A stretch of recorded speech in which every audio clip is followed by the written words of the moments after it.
જય બાપા સીતારામ મિત્રો, આજે આપણે જે સબૂતરે ઝાડવા વાવવાના હતા તે ઝાડવા આપણે નર્સરીમાં બધાય ભાઈઓ લેવા ગયા હતા, જેથી કરી આપણે સબૂતરે આ ચોમાહામાં ઝાડવા આપણે વાવી દઈએ।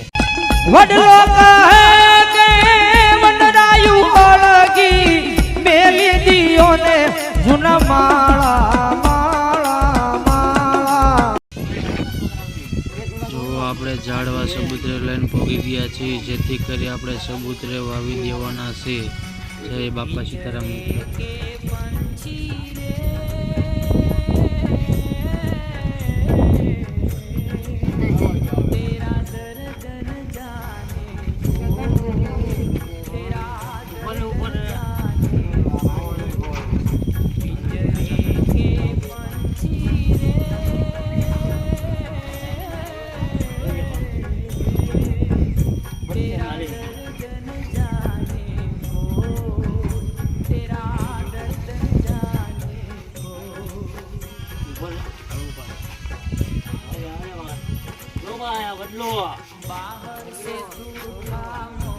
પીપળો